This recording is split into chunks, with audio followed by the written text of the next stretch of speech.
Forget frequently asked questions. Common sense, common knowledge, or Google. How about advice from a real genius? 95% of people in any profession are good enough to be qualified and licensed. 5% go above and beyond. They become very good at what they do, but only 0.1% are real geniuses. Richard Jacobs has made it his life's mission to find them for you. He hunts down and interviews geniuses in every field: sleep science, cancer, stem cells, ketogenic diets, and more. Here come the geniuses. This is the Finding Genius Podcast with Richard Jacobs. Quick note before we begin, the Finding Genius Foundation, as part of the Finding Genius Podcast, has recently completed a book about understanding viruses. So the creation of this book was to interview 100 virologists, ask them a lot of deep, difficult questions, take the most difficult questions, and then re-interview the top 25 or so and ask them the hardest questions I could think of. And we compiled that all into a book. So you'll see question and 4 or 5 experts' answers. Question, 4 or 5 experts' answers. There's about 30 questions in the book. I think it's a great read for the layperson and for the researcher. It talks about a lot of speculation in the world of viruses, such as are they alive or not, and why is it important? Why do viruses go latent or hidden or ineffective or sit in a person or an animal or another creature for weeks, months, years, and then suddenly become virulent and affect that person? So there's a lot of really provocative questions in the book. It's now on Amazon. So if you go to Amazon and type in Finding Genius, you'll see the book on viruses. It's also on Kindle. The Audible version is in production and should be ready in approximately a month. But if you want to go and order it now, you can do so again by going to Amazon or Kindle, or go to findinggeniusfoundation.org and go to publications. There's an opportunity as well to get the transcripts of all the interviews and to hear the original interviews themselves. If we put them all together, the book would be about 1,000 pages, but we condensed them down to make it juicy and concise and tight and very interesting. So I hope you'll check out the book. We're now working on one about cancer, but this is going to be our goal is 3 times a year to come out with these masterclass books that I think will inspire new scientific research, and I hope you'll check it out. Thank you. Hello, this is Richard Jacobs with the Finding Genius Podcast and the Amplifying Thought Leaders Podcast. I have Fadhel Kaboub. He's an associate professor of economics at Denison University. He's also the president of the Global Institute for Sustainable Prosperity. He's held research affiliations with the Levy Economics Institute, the John F. Kennedy School of Government at Harvard. And he's an expert on modern monetary theory, what he calls the Green New Deal and a job guarantee. And his work focuses on public policy to enhance monetary and economic sovereignty in the global south. So that's what he's about. So Fadhel, thank you for coming. Thank you for having me on the show. Yeah, it seems from the description that your interest and your activity is incredibly diverse. What's been the focus of it, let's say the past, 6 months, and what theories or, types of programs do you want to focus on most that we'll discuss? Sure. So as somebody who comes from the global south, I grew up in the Middle East originally, but as somebody who lives in the U.S. and works in the U.S., I live in 2 different time zones at least, if not more. So my work reflects that. So because my economic theory and policy expertise is on an area called MMT, or modern monetary theory, which is an approach that challenges the mainstream policy framework that says a government can only afford to pay for things that we can raise tax revenues for or borrow, from financial markets for. Beyond that, anything the government wants to pay for would be inflationary, would bankrupt the country. And MMT essentially says not necessarily. There's this plenty of additional policy space, spending capacity that we're not tapping into. So my area of specialty essentially says that different countries have different degrees of spending capacity. Countries like the US, Japan, Canada, we have plenty of untapped spending capacity that we can engage in, such as on a Green New Deal, dealing with inequality, healthcare, climate mitigation. We can do all of this without or before hitting the inflation constraint. And developing countries are much more constrained. So my work in that area is about putting in place strategic policies that will actually allow them over time to increase their spending capacity and build more resilience to external constraints and inflation and tax. So that's kind of in a nutshell the work that I'm engaged in. And I'm happy to get into the details of how this actually works. In terms of let's start with inflation. I mean, what actually have you observed causes inflation? What factors contribute to it? Which ones don't contribute, but people think they do? Very good question. So in the context of the US, to be more specific here, we, from an MMT perspective, modern monetary perspective, there's two sources that create the risk of inflation. One of which has to do with the shortage of productive capacity. In other words, if we ran out of productive materials, technology, skilled people, and we decide to increase spending and increase demand in a particular area, such as healthcare or construction,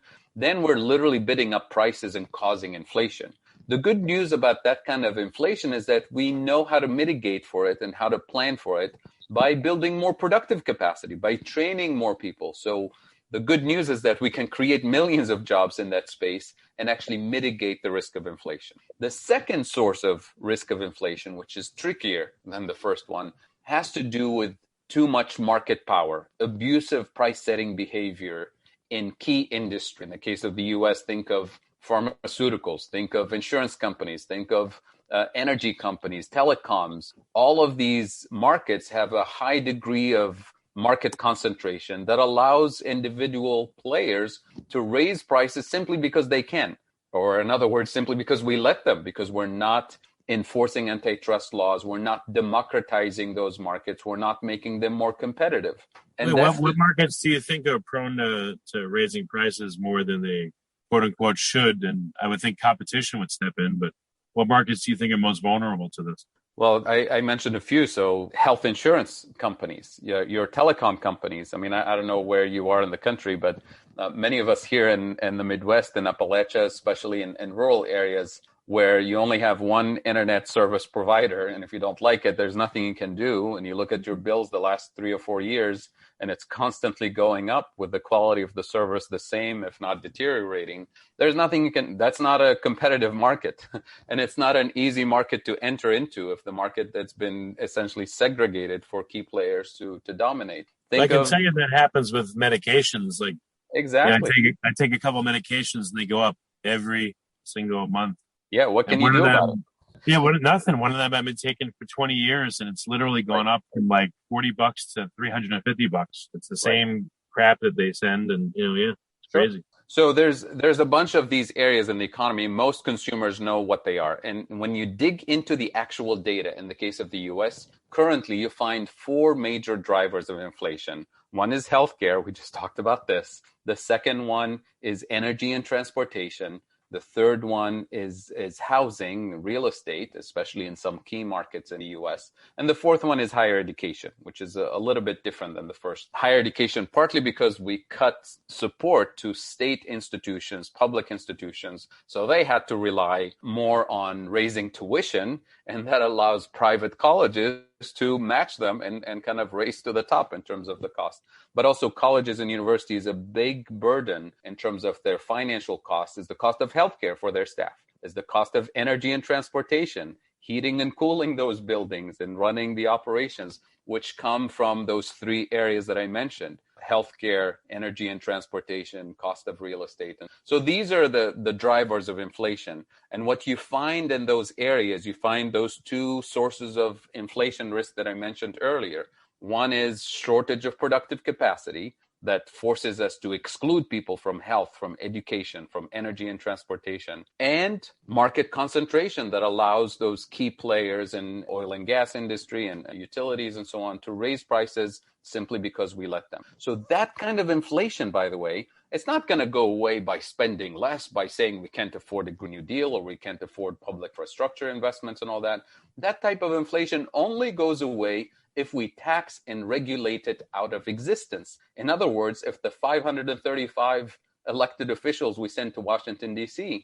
actually do their job, which is tax and regulate in order to provide for the public good. The problem is, as you probably guessed, is that if those 535 people are the government of the people, by the people, for the people, they'll actually implement antitrust laws and democratize the market and make it more competitive. But if they're the government of the super PACs, by the super PACs, for the super PACs, they're not going to bite the hands that feed them. So this becomes a question of democracy, a question of, introducing basic democratic principles that make the market more competitive and democratic. So MMT shines this bright light on these kind of nuances that drive the inflation forces within the system. Before we continue, I've been personally funding the Finding Genius podcast for 4.5 years now, which has led to 2,700 plus interviews of clinicians, researchers, scientists, CEOs, and other amazing people who are working to advance science and improve our lives and our world. Even though this podcast gets 100,000 plus downloads a month, we need your help to reach hundreds of thousands more worldwide. Please visit findinggeniuspodcast.com and click on Support Us. We have 3 levels of membership from $10 to $49 a month, including perks such as the ability to see ahead in our interview calendar and ask questions of upcoming guests, transcripts of podcasts you're interested in, the ability to request specific topics or guests, and more. Visit findinggeniuspodcast.com and click Support Us today. Now back to the show. Whereas the mainstream of the economics profession has this kind of mechanical explanation that says any increase in government spending beyond tax revenues, any big deficit, any large national debt will cause hyperinflation. And then they'll point to, they say, look at Venezuela, look at Zimbabwe. We tried those things. They cause hyperinflation. But the problem is countries like Zimbabwe and Venezuela and all of these developing countries, they don't have a sovereign monetary system like the U.S. Our entire national debt in the U.S. is denominated in U.S. dollars that the federal government can always honor. The best example, forget about the U.S., Japan has the largest debt to GDP ratio in the world.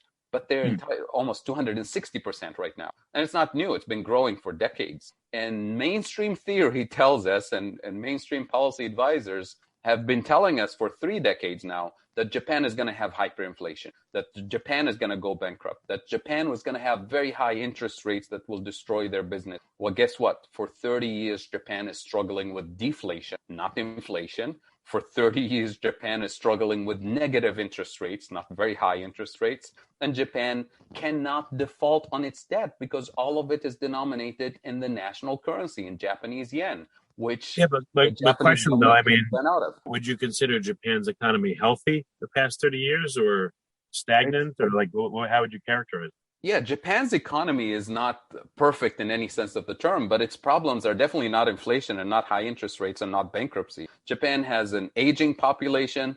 Japan has immigration constraints where their workforce is aging.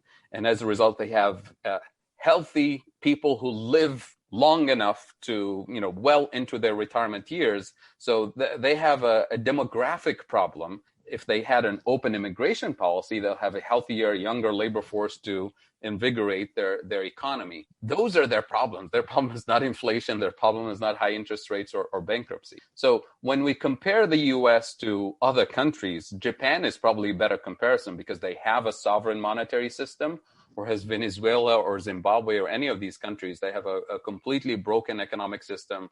They don't have enough productive capacity. They import most of their food. They import most of their medicine, most of their resource.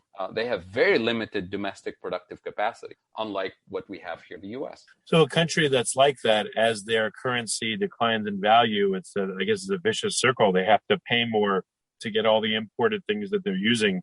Right. They're using it with their debauched or deflated currency, and it gets harder and harder and more expensive. And I guess they have to enter into more bad deals that are economically unfavorable to them, too. Right. So most countries that struggle with weaker currencies, this is, in many cases, the legacy of colonialism, post-colonialism, and bad economic policies for a long time. So those countries typically suffer from 3 structural weaknesses. One is lack of food sovereignty, food security. They have to import a lot of their food. And you really can't run an economy without food and without energy, basic resources to feed people and to run the economy, transportation, heating and cooling, energy for producing, for manufacturing, and so on. So the second source of deficiency for most developing countries is the lack of energy sovereignty. They have to import a lot of their energy. And by the way, this is true even for the biggest oil producers in the global south. So countries like Venezuela, countries like Nigeria, that are major crude oil producers. But guess what they do? They end up exporting crude oil which is simply raw materials, which is useless. You can't really run an economy with crude oil. And then they re-import it as refined petrochemicals, gasoline and kerosene and other industrial petrochemicals, which is higher value added content.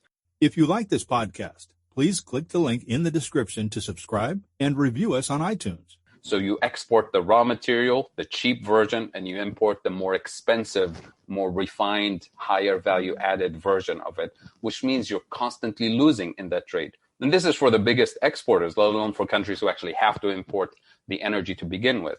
So that's the second source of weakness for developing countries. The third one, which is the more challenging one, structural one, which is the kind of industrialization that most of these countries specializes in low value added content of manufacturing. In other words, you use lower cost labor and you lower your environmental standards, your labor standards, your regulatory standards to attract foreign investors to bring in the assembly line type of work. So you import the capital equipment, you import the machinery, you import even the intermediate goods that you're going to assemble. And then you use low-cost labor to assemble a final product for export. So in that type of manufacturing, you're also constantly losing because the value added of what you produce is low and the value added of what you import is high. So now you have these three components essentially forcing you to dig yourself deeper into the hole. So at the end of every year, you end up with a trade deficit that applies downward pressure on the value of your currency. And now comes the crisis, because when your currency is weaker relative to the dollar or the British pound or the euro, then you're literally, the next morning when you're importing food or medicine or basic necessity for your country, you're importing it at a higher cost, which means you're literally importing inflation. And this is a very sensitive issue for developing countries. If you import inflated food and inflated medicine, you literally have riots. You have social instability, political instability. So what do you do to protect your most vulnerable people from food inflation and medical price inflation, all of that? The central bank of that government or the Ministry of Finance, depending on how it's organized, will step in and artificially fix the value of the exchange rate at a stable, high value relative to the dollar. And the only way to do that is by borrowing from the IMF, from international lenders. They have to have dollars. So now they have an external debt. This is the big difference between US national debt and Nigeria's national debt or India's national debt or Zimbabwe's national debt. It's denominated in a foreign currency, and they do it because they need to protect from the inflation cycle. And if they don't have access to anybody to lend them dollars, then their currency is in a free fall and they experience hyperinflation. So those are really the huge differences between a country like the US, Japan, the UK, and the way we manage our economy versus small developing countries or even large developing countries that have all of these structural vulnerabilities that are very challenging to fix. But MMT shines this bright light and says, oh, we know what the source of those structural weaknesses are. You need to invest in more food security domestically so you protect at least your food price system from external shocks. You need to invest, especially in this day and age, in domestic energy production, in renewables ideally today, because that allows you to insulate your economy from oil price fluctuations, from a conflict in the Middle East, from a ship stuck in the Suez Canal and all of that. All of those external shocks put all the global South countries in extremely vulnerable positions and at risk of very serious instability that has long-term consequences. And then the third structural weakness, the only way for countries to climb up the value-added chain ladder, so to speak, is to invest in education and technical skills and vocational training so that over time you start specializing in more complex production systems that allows you to capture higher value-added content. So those are really the main structures that we deal with in the global South. It has nothing to do with economies like the US and Japan and UK. But what's so how and why don't countries seem to understand this and take these principles seriously? Why don't they?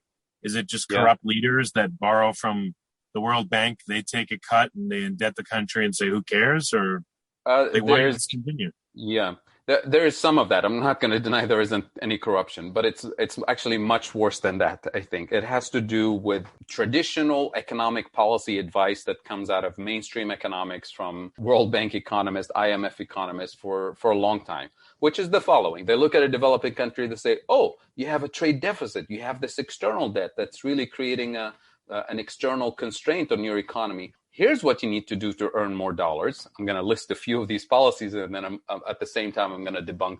They say, how about this? Yeah, beautiful weather, beautiful beaches, beautiful landscape and places to visit. How about you invest in tourism? You attract millions of tourists. They come in and bring their dollars, and they create jobs in the hotel and restaurant industry, and that allows you to grow your economy and prosper.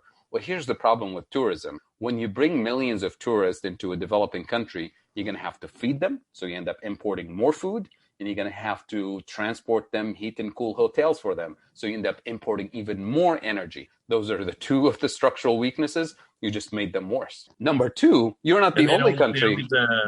They buy things, but they don't pay taxes on an ongoing basis as a citizen in the country either. Well, here's the other thing. You're competing with maybe 150 other beautiful countries around the world. So you're racing to the bottom to attract even more tourists. And so that's, it does in the short term, it does create jobs in hotels. It does help, families with, income support and so on. But as a long-term strategy, you're actually digging yourself deeper into that hole. So that's strategy number one. Strategy number two, they say, open your economy to foreign direct investment. Companies from all over the world, the US and UK and France, will outsource jobs and bring manufacturing to your country that will help you industrialize and create jobs and so on.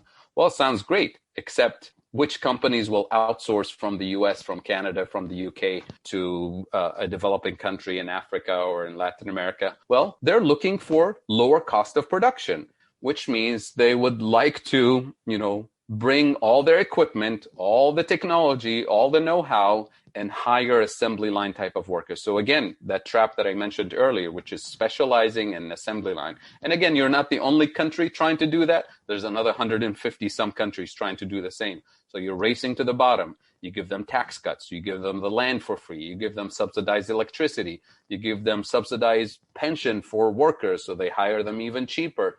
All of that is a long-term trap, right? Number three, they tell you, well, how about the government gets out of the way? Why is the government own telecom companies? Why does the government own the public utilities for electricity and water? Why does the government need to run the airport and the airlines? Let's sell those government-owned enterprises. That generates hundreds of millions of dollars. That allows you to pay for the things that you need to pay for, including your debt and, import technology or whatever you need for schools and public health and so on. Well, the problem with that, once you sell the airport, you can't sell it again after 3 years. You get the $300 million, it's spent, it's gone, and now you're faced a situation where the government is weaker, the government has even less economic sovereignty, and you're back to square one. The next strategy, I'm listing all of them now, it has to do with remittances. A lot of countries, including my home country, Tunisia and North Africa, back in the 70s, this was considered a huge thing. Remittances, meaning workers sending money back home. Yeah, workers going to Europe, going to the US, Australia, getting good jobs, earning income, and then sending money back home. I mean, for a country like Lebanon, 15% of GDP at some point was remittances. That's like the biggest component of GDP was literally brain drain. And of course, with immigration restrictions in Europe and the US and other places, who are the only individuals who can actually make that move? It's the doctors and the engineers and the IT technicians, the people that you need the most in developing countries, right? To build the infrastructure, to staff the schools and universities and factories and so on. So that becomes another, source of weakness. You invest in 20, 25 years worth of education and health to produce the best and the brightest, and then you send them as a gift to the rest of the world, hoping for a few dollars to come back every year and a little bit of that. Not a smart strategy. It's unsustainable in the long term. Next strategy, they say export-led growth. Try to encourage your own manufacturers, local businesses to produce whatever the rest of the world wants and start exporting. You generate revenues, and that allows you to grow. Well, here's the problem with that. I'll give you an example in agriculture, an example in manufacturing. In manufacturing, it turns out if you're a developing country, you don't actually have the industrial base to begin with. So you end up importing all the capital. You end up importing all the intermediate goods. And you specialize in assembly line type of thing. And you end up subsidizing those manufacturers because you want to encourage exports and all that. You subsidize them with energy. You subsidize them with lower cost of labor and so on. Again, long-term trap. In agriculture, it's even worse, especially in countries that have, serious food, lack of food security and so on. In Tunisia, for example, and many other countries in North Africa, you find governments encouraging farmers to use the most fertile land, the most precious, scarce water resources to produce things like strawberries. Why strawberries? Because Europeans like to buy strawberries and they pay a premium for them. So they're very attractive as an export commodity. But then the country, for its own food security, can't produce enough wheat, right? Which is a basic food staple in North Africa for bread, for pasta, for couscous, for things like that. So you end up using your most precious resources to export and earn euros. And then you put yourself in a vulnerable position having to import wheat from Australia, from the Ukraine, from Russia, from the US at world prices that you can't control, at world prices that can really hit you hard, which means hit the most basic food security needs of your people. Not very sustainable ecologically or economically. So these are the kinds of traps that most developing countries are trapped into. And in the last year or so, especially with the pandemic, it finally exposed all of these vulnerabilities, not just because MMT economists have been saying this and development economists who are kind of informed by MMT analysis, but because the whole world saw it, right? So now we have even kind of mainstream politicians saying, well, we need to do something about food security. We need to do something about our excessive reliance on tourism. What are we going to do? So those are the kinds of... Now there is no tourism. Exactly. Cut out from. What about I speak to people in India and Pakistan and a lot of these countries, and they have countless millions of day laborers, and this whole pandemic nonsense has killed and disenfranchised those people even more than they were before. If they don't work, they don't eat.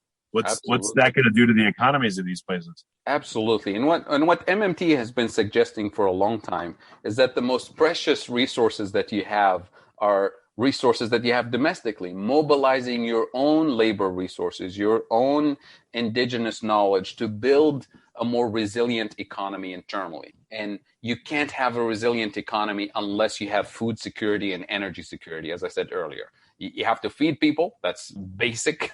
You can't run an economy without labor, without people. And you can't run an economy, a functioning economy, without the use of energy. So if you don't build those bases and reinforce the bases with better education, technical skills, investment in infrastructure, investment in public health, then you're not really going anywhere. So what many developing countries have been forced to do is kind of jump several steps ahead and start with industrialization, because that was the way to kind of build factories. It looks like you're modern. It looks like you're assembling these very fancy products, including TV sets and computer screens and things. And it looks like, technology, right? A country that produces components for IBM, a country that produces components for BMW. It sounds like industrialization in progress. But in reality, you're importing all the components and you're gluing things together and screwing things together with low-cost labor. So it's an illusion of industrialization. It's not true industrialization. So true industrialization, where you actually capture most of the value added, is when you have kind of a local network of interconnected factories that produce components for each other, so that each one is adding value on the next one. But what we have globally is we have a global supply chain where most developing countries only produce a subcomponent of the entire supply chain and have no control over the rest of it. So literally you have dozens and dozens of developing countries who don't have any domestic industrial strategy. Their industrial strategy is determined by the outside, by the global north, by what IBM and Honda and all the major manufacturers have designed. And those multinational corporations, they find the ideal locations for producing each subcomponent, and they find the most effective supply chain, cost-effective supply chain to assemble them all together. and then start exporting to the entire world. That's how they dominate markets. So you're just a small pawn in that puzzle. And I always say this to developing countries in particular. If you don't have a vision for yourself, kind of a long-term strategic plan that will tell you how to get out of this trap, then you're definitely going to be part of somebody else's vision, long-term vision. What are the countries that have long-term 50-year plans? The US, it's the UK, the European Union, Japan, China. Those are the countries that have the long-term strategic views.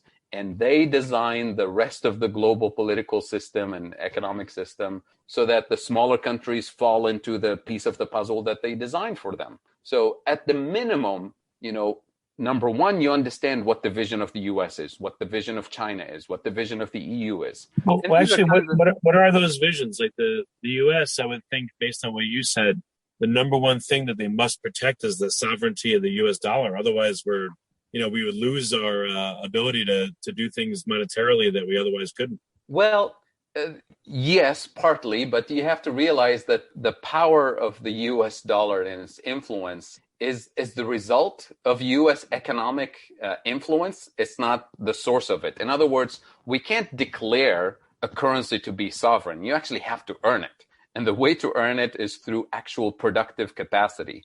And the US does have the productive capacity, not just domestically. You have to recognize that quite a bit of the US productive capacity is situated abroad through multinational corporations that happen to be linked or based or partly owned by the US economy. That's where the real power is. It's always in real productive capacity. Now, notice what China's policy has been in the last 20 years. Their vision for building access deep into the African continent, deep into Latin America, all the way into the European continent through their infrastructure plan.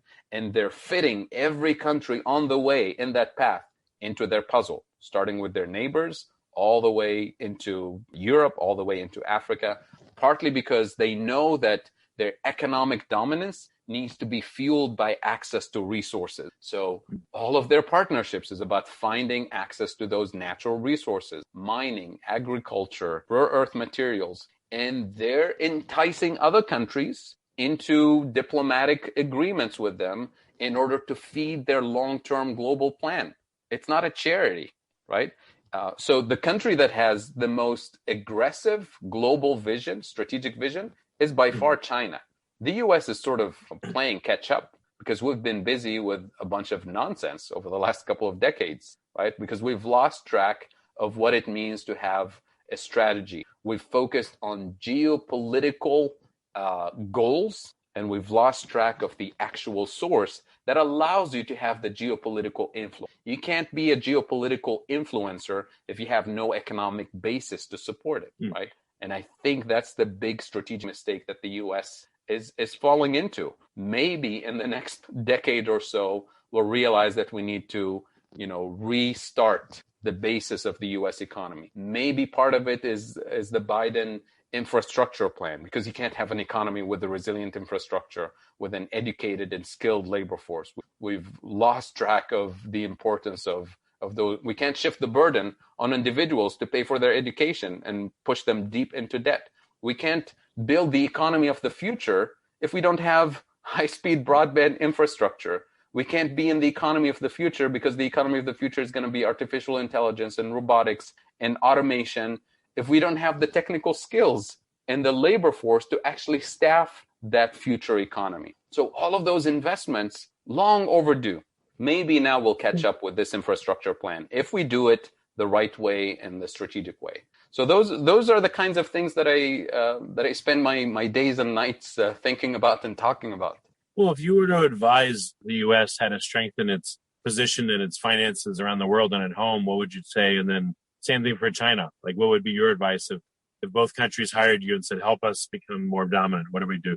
Well, I wouldn't be their top pick for helping them to become more dominant, because most of my work is not necessarily about dominance. It's about prosperity for all, because I believe we can truly have global prosperity without necessarily imperialistic dominance. So, for example... So if the world was to listen to you, Yeah. What would change? What kind of change would you implement specifically? What would you do?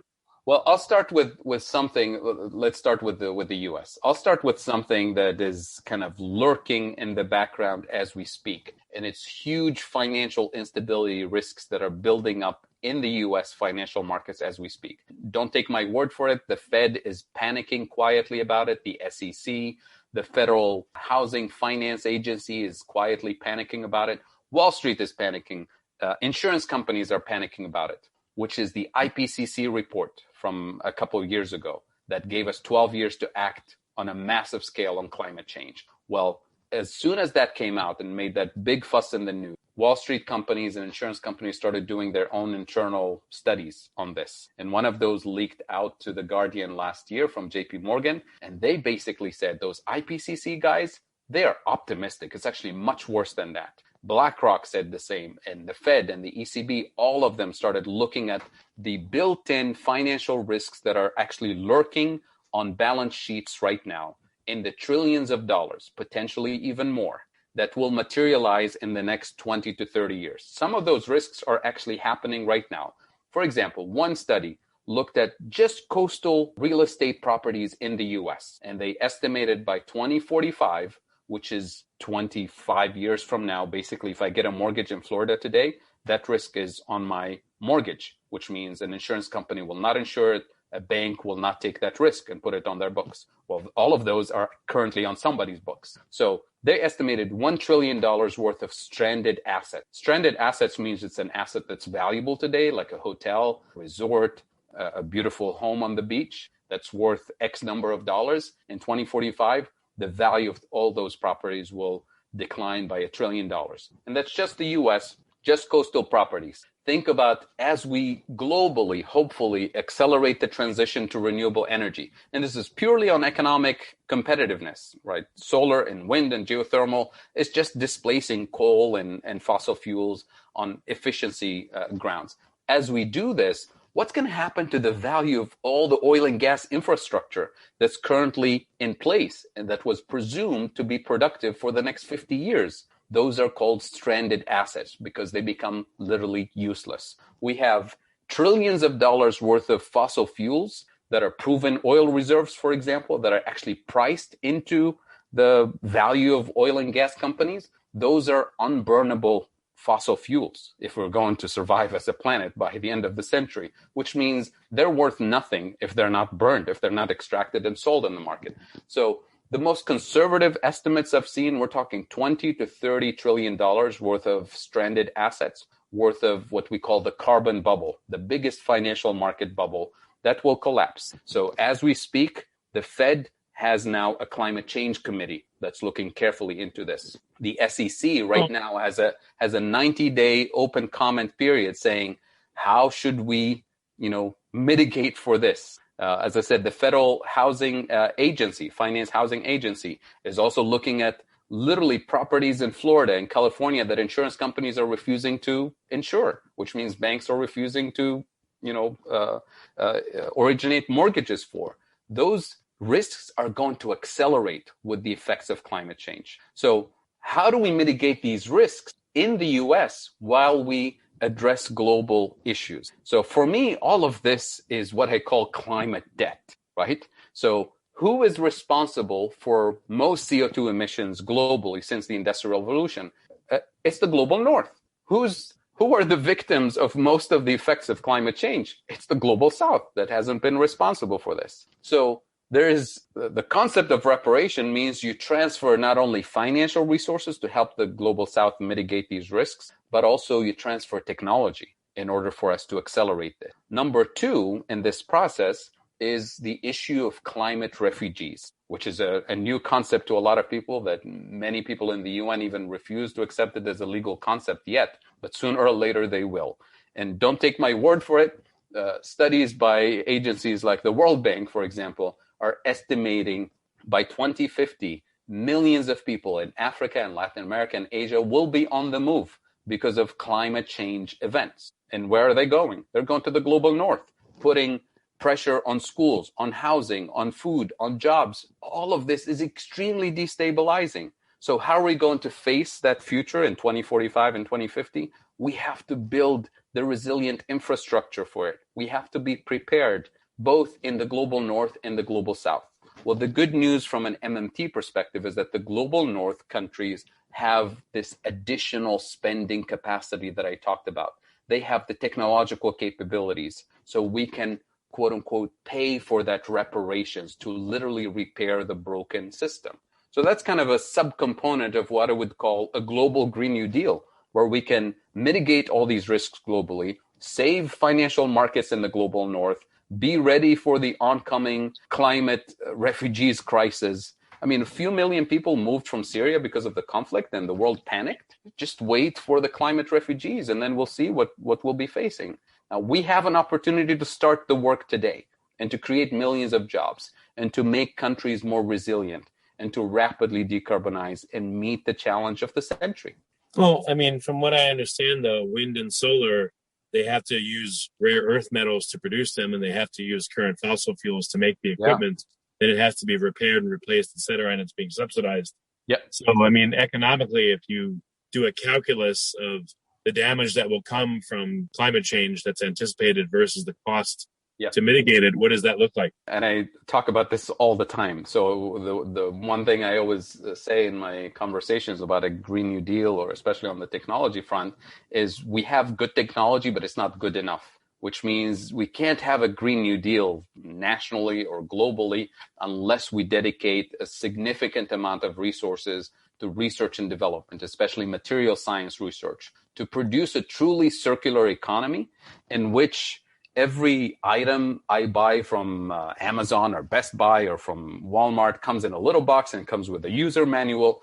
And the user manual, for me, needs to come with a living will that says, this is how you dispose of me once you're done with me. In other words, we have to figure out how to reintroduce every item, every component in this new technological universe, to reintroduce it back into a circular economy. And we have to build the recycling infrastructure. So it shouldn't be a burden on cities or a burden on individuals. In other words, we have to make it a no-brainer that a certain product has certain components, certain precious raw materials in it. Otherwise, we're going to destroy the ecosystem. And most of that damage, by the way, for rare earth materials and mining products is in the global south. That has significant ecological impact. So we have plenty of room to go in terms of decarbonizing and producing renewables, but we're not even close in meeting this challenge. For example, the solar panels that we have now, the most sophisticated, most energy efficient solar panels, we don't even know what we're going to do with them in 35 years when they become obsolete. We have no plan, no infrastructure, very little engineering research in terms of what we do with the poisonous stuff in them. We're not going to put them in landfills. So we have to dedicate plenty of brain power, research, and development into that space. And I'm a believer in science. And when we put our minds to it, when we dedicate the resources to it, we will find technological solutions. But we're not going to do it by sitting on our hands and saying we can't afford it and the world is going to collapse. Who do you think are going to be the leaders of the type of change that you're talking about? And like what's the battle of interest look like? What's the balance of interest look like?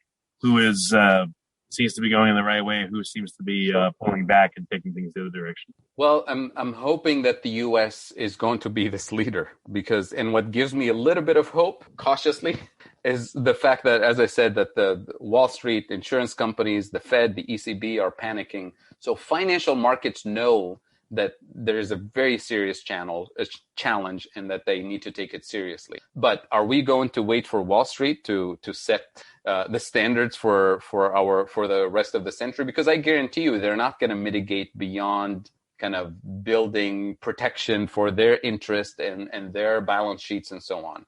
But I'm hoping that this is an opportunity for the environmental movements, at least in the US, the Sunrise Movement and the Sierra Clubs of the world and so on, to use this opportunity to double down on the pressure on the US government to take climate mitigation more seriously, beyond just building resilience for Wall Street, but actually doing the mitigation.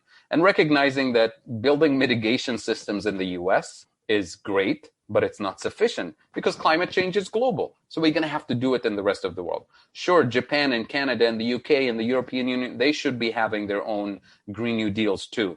But how about the rest of the world, the global south, which is where the climate refugees will be coming from, which is where the food insecurity is already happening, which is where the energy insecurity is already happening. So we're not going to win this challenge unless we win it globally. So the U.S. has to play a role because that's the obvious reality today. The U.S. is the dominant, most influential country. And if we're going to leverage that to fight this, the struggle of the century, the U.S. is going to have to do it.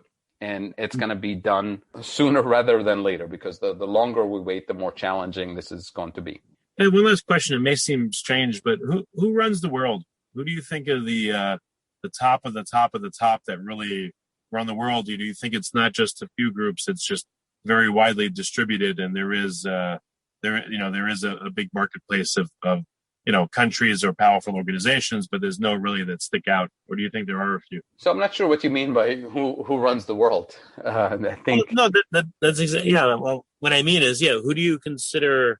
Are they governments? Are they organizations? Are they individuals? Like, who do you think really has the heaviest hand in deciding what policies will be enacted or not, and who's like some of the biggest influencers in the world? In your experience? So clearly the U.S. has a major role within the UN, within the security system, for example, has a veto power along with 4 other countries. In the World Bank and the IMF, certainly the U.S. has a veto power. It's just the way the organization was set up. And that's extremely influential in terms of how things are done. In the WTO, countries like the U.S. and the U.K. are extremely influential because the entire organization was set up based on the interest of the U.S. And we've seen this recently. I don't know if you followed the situation with the vaccines in countries like South Africa and in India saying, give us the formula. We have the capacity to produce millions of vaccines to help people in our country and around the global south. And what did the U.S. and the U.K. say? No, you can't, but you're more than welcome to buy them from us. We'll give you a discount, which is, when it comes to human rights issues, this is unacceptable, right? The fact that we're dealing with a global pandemic and we're still prioritizing the interest of Pfizer and other pharmaceuticals is really not helping anybody. I mean, it's like shooting yourself in the foot when it comes to dealing with the pandemic. Very short-sighted, but it tells you who runs the world, who sets the standards. So within that context, in terms of these are the countries of the global north that really kind of are extremely influential, then the next layer of influence is internally in terms of who runs the U.S. government? Well, it's Congress and the president. Well, who supports their campaigns? Well, that's where we get into the super PACs. That's where we get into the power and influence of the oligarchy. Not a government of the people, by the people, for the people, but a government, brought to you by, those NASCAR jackets with a bunch of sponsors on them. Mm-hmm. That's what we're talking about. Same is true in other parts of the world. It's not just the U.S., obviously. That would be funny if the president and all the elected officials, at least in the U.S., had to wear a jacket that showed their biggest sponsors on it and patches. That'd be very interesting. Yeah, that's how I see it. That would be super interesting, yeah. So that's what we're talking about. Fundamentally, it's a question about democracy. It's a question about, how do we, as a democratic society, do we believe in the basic democratic principles, or do we believe in the power and influence of the few to determine how the U.S. economy is run and, as a result, how the rest of the world is run? That's what we're talking about. And you can't really tackle these issues with just angry people with pitchforks. I'd like to see better informed pitchforks, so that when you're opposing a particular government or particular political party, not only will you oppose them because you know that they're not doing a good job, they're not serving your interest, the interest of the people, but you also have a clear vision about what needs to be done, so that you're not replacing one individual with a newer individual that implements the exact same policies. So that's what we're talking about, both in the global south and here in the U.S. Well, very good, Fadhel. We're just about out of time. What's the best way for people to find out more about you? Where can they go?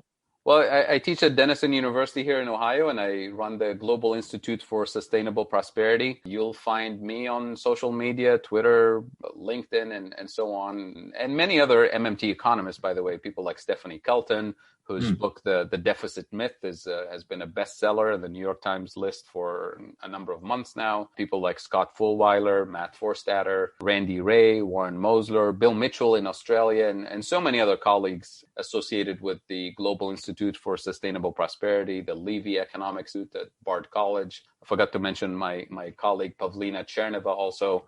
I'm probably forgetting a lot of other names, but many of those names you'll find on social media, online, and reach out and learn more and engage with us. Very good. Fadhel, thank you for coming. I appreciate it. Thank you for having me on the show. If you like this podcast, please click the link in the description to subscribe and review us on iTunes. You've been listening to the Finding Genius podcast with Richard Jacobs. If you like what you hear, be sure to review and subscribe to the Finding Genius podcast on iTunes or wherever you listen to podcasts. And want to be smarter than everybody else? Become a premium member at findinggeniuspodcast.com. This podcast is for information only. No advice of any kind is being given. Any action you take or don't take as a result of listening is your sole responsibility. Consult professionals when advice is needed.